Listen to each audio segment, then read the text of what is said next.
नमस्कार दोस्तों, दादी की गार्डनिंग में आप सभी का हार्दिक स्वागत है। आप कैसे हैं? आशा करती हूँ आप भी स्वस्थ होंगे, मंगल होंगे। आज दादी माँ ने अपनी गार्डनिंग के कुछ काम किए हैं। जैसे हमने ये पालक, बंगाली पालक बोया हुआ था, इसके बीज बन गए। हमने इस पौधे को काट दिया क्योंकि ये बहुत घना बड़ा हो गया था। अब इसके बीजों को हम तोड़ लेंगे और ये बीज सूख जाएंगे जब हम दोबारा से अपने गार्डन में इन बीजों को उगाएंगे। साथ साथ हमारे पास जो कई लोग बीज मांगने आते हैं, हम उनको ये बीज वितरण भी करेंगे। और इसके जो पत्तियां, डंडियां बची हुई हैं, इसका भी हम डिकम्पोस्ट करके आपको इसका अच्छा यूज करना बताएंगे। इसका आज आपको मैं जो यूज बताने वाली हूँ वो दो तरीके से बताऊंगी। एक तो सीधे खाद बना सकते हैं, लेकिन कई लोग कहेंगे हमारे पास तो जगह नहीं है, हम खाद कैसे बनाएं। तो उन लोगों के लिए मैं आपको बताती हूँ कि बता रही हूँ जिसको खाद बनाना वो तो सीधे काट कर, टम्प कर कर और बैक्टीरिया डालकर उसको खाद बना लें। जिनके पास जगह नहीं है उनके लिए बड़े बड़े शहरों से मिट्टी बहुत ही मुश्किल से मिलती है, तो आप इससे मिट्टी कैसे कन्वर्ट कर सकते हैं वो ही तरीका मैं बता रही हूँ। सिंपल सा तरीका है। गमला ले लो या कोई दाल चावल या सीमेंट का कट्टा ले लो और देखिए, डिकम्पोज करने के लिए हम छोटे छोटे टुकड़े काट कर इन फूलों को, और जो ये सूखे फूल हैं आपके लिए बिल्कुल सोना है।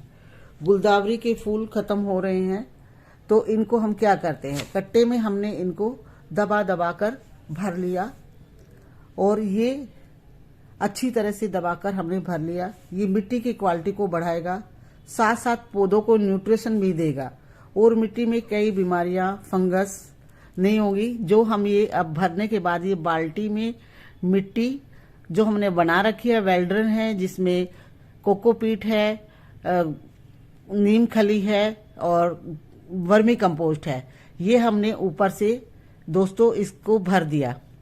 इसको भरने के बाद ये जो हमारा ये है, इसके ऊपर हम पानी भर देंगे। इसमें पानी डालने के बाद इसमें पौधा भी, दूसरा पौधा लगा सकते हैं। और जो आपके नीचे हमने ये पत्तियां और फूल जिसको हम कहते हैं, ये सोने से कम नहीं है। ये सोने से कम क्यों नहीं है? एक तो ये देखो, मैं उठा के दिखा रही हूँ आपको, ये बिल्कुल हल्के वेट में होगा। आपकी छत पे इसका वजन नहीं बढ़ेगा। इसके ऊपर आप पौधा भी लगा सकते हैं। इसी तरीके से मैंने 2-3 कंटेनर बनाए हैं, कट्टे में बनाए हैं। इसमें भी मैं दूसरे कट्टे में भी मैं मिट्टी भर दूंगी। लेकिन अभी ये साइड कर कर, ये अभी मेरे पास तीसरे कट्टे का बचा है, मैं इसको भी कट्टे में भर दूंगी। इसकी जो जड़ें हैं, ये पौधे हैं, ये नीचे बाद में जाके हमारे पौधों को न्यूट्रिशन का काम करेंगे और हमें इसको जगह, बदबू भी नहीं आएगी। और जिनके पास जगह नहीं है, ये पालक का बीज जो मैंने सूखने के लिए रख दिया है, ये पालक का बीज सूखने के बाद यूज करेंगे हम इसको दोबारा से बोने के लिए, उगाने के लिए।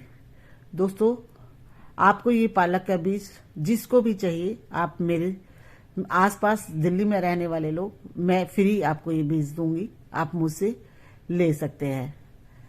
अब ये आज मैंने जो अपनी बेल, करेले की बेल उखाड़ी थी, अरबी के पत्ते निकाले थे, ये सब देखो, ये एक अरबी मैंने उगाई थी, उस अरबी से ये अरबी निकली हैं और अभी बाल्टी से मुझे बाकी अरबियां भी निकालनी है। ये बेल मैंने हटा दी, उस बेल से आज कुछ करेले बने हुए थे, वो करेले भी मैंने निकाल दिए। ये देखो, अभी इसमें और अरबी निकलेंगी। अभी मैं खुरपी लेके बाद में इसको, अरबी को जितनी भी जड़ें इसमें होंगी उसको निकाल लूंगी और इस बाल्टी की मिट्टी को बाहर 3-4 दिन के लिए सुखा दूंगी। फिर ये अच्छी से न्यूट्रिशन सूख जाएगी जब हम दोबारा इसमें दूसरा पौधा उगाएंगे। जी, आपको ये सरल तरीका मैंने बताया कि इसके कितने फायदे हैं। ये देखो, अरबी निकली है और इस अरबी को हम अगले साल के लिए बो भी सकते हैं। इसमें अपना कोई भी पौधा हम लगाएंगे उस पौधे की जड़ें नीचे से जब वो बड़ी होंगी तो नीचे से जो हमने पत्तियां फूल डाले हैं वो खाद का न्यूट्रिशन का काम करेंगे। ये छोटी सी मेरी छत पर मटर का एक पौधा बचा था, उसमें छोटी छोटी देखो 3 मटर भी आई हुई हैं और बाकी मेरे यहाँ गिलहरियों ने खा ली। अभी नेट नहीं लगाई है मैंने, जिसकी वजह से गिलहरियाँ मेरे पौधों को, कई पौधों का नुकसान कर जाती है। ये मेरे यहाँ सरसों का पेड़ खड़ा है, इसमें फलियां फूल आया हुआ है, बहुत सुंदर।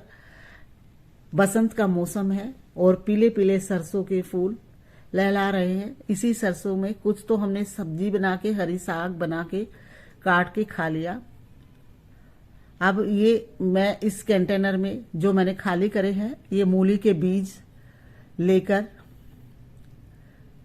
मैं मूली के बीज इस कंटेनर में जो हमने टंकी से काट के बनाया था, पहले इसमें गाजर लगाई हुई थी मैंने, आज मैं मूली के बीज दोबारा से उगा रही। एक एक करके थोड़ी थोड़ी दूरी पर लगाएंगे, डालेंगे। हम इसको मुट्ठी से भी, ऐसे भी थोड़ा थोड़ा दूर दूर पे डाल सकते हैं या एक एक करके कुछ इंच की दूरी पर लगा सकते हैं, जिससे कि हमारी मूली को फैलने की गहराई में जगह मिल जाए। अब मूली का बीज छोटा होता है, इसलिए इसको केवल आधा इंच तक ही नीचे दबा सकते हैं।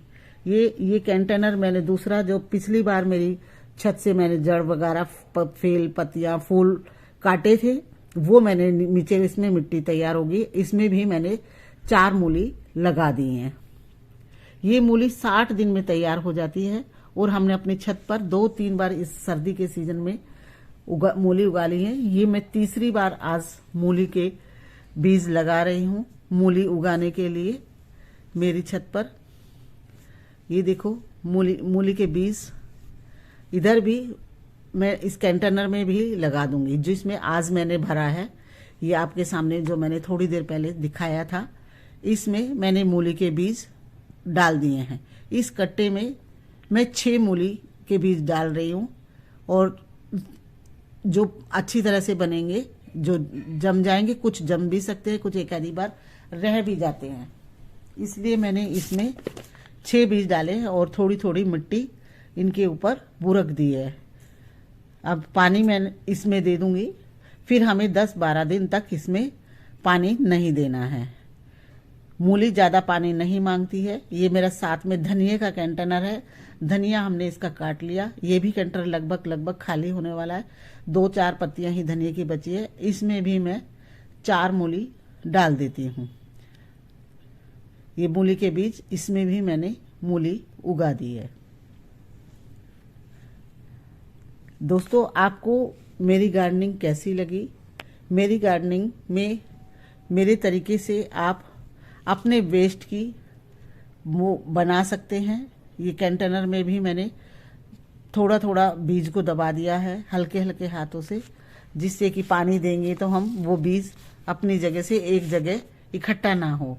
अभी पहली बार हम पानी इसमें आज फाउंटेन से देंगे, फुहारे से देंगे, जिससे कि बीज वहीं के वहीं रहे, इधर उधर पानी के बहाव से बीज ना निकले। दोस्तों, दादी की गार्डनिंग आपको कैसी लगी? अच्छी लगे तो शेयर करना ना भूलना, सब्सक्राइब करना, अपने दोस्तों को भी इसको आगे शेयर करना, जिससे कि उन्हें भी उत्साह मिले और अपनी छत पर गार्डनिंग बना सके।